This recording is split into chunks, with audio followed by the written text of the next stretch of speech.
আসসালামু আলাইকুম। আপনাদের সাথে একটা ভিডিও শেয়ার করার জন্য আসলাম যে স্টেট ফাস্ট কুরিয়ার সার্ভিসের অ্যাকাউন্ট থেকে কিভাবে টাকা উইথড্র করতে হয়। তো চলুন ভিডিওতে যাওয়া যাক।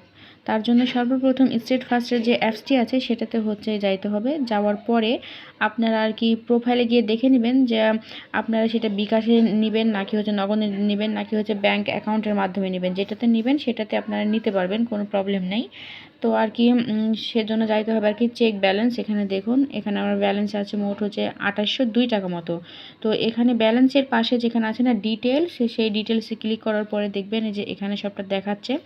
আর সব নিচে দেখবেন যে পেমেন্ট রিকোয়েস্ট দেওয়া আছে। এটা পেমেন্ট রিকোয়েস্টে যখন চাপ দেওয়া হবে তারপরে যে আপনি যেটাতে নেবেন, মানে আপনার টাকাটা কিভাবে নেবেন, ব্যাংকে নেবেন, বিকাশে নেবেন, ক্যাশে, রকেট নাকি নগদে। তো আমার যেহেতু বিকাশে করা আছে আর নাম্বার দেওয়া আছে, ফোন নাম্বার দেওয়া আছে, সো আমি বিকাশে ক্লিক করলাম। আর এটার পরে দেখুন সেন্ড রিকোয়েস্ট আমি এখানে পাঠিয়ে দেবো। সেন্ড রিকোয়েস্ট পাঠিয়ে দিয়েছে যে দেখুন ইউর রিকোয়েস্ট সাকসেসফুলি সাবমিটেড, অর্থাৎ আমার রিকোয়েস্টটা সাকসেসফুলভাবে সাবমিট হয়ে গেছে।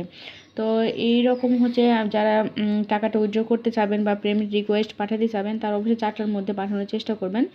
আর এটা 24 ঘন্টার মধ্যে পেমেন্ট আপনার ফোনে বিকাশ অথবা ব্যাংক নাম্বারে চলে আসবে। ধন্যবাদ, সবাই ভালো থাকবেন।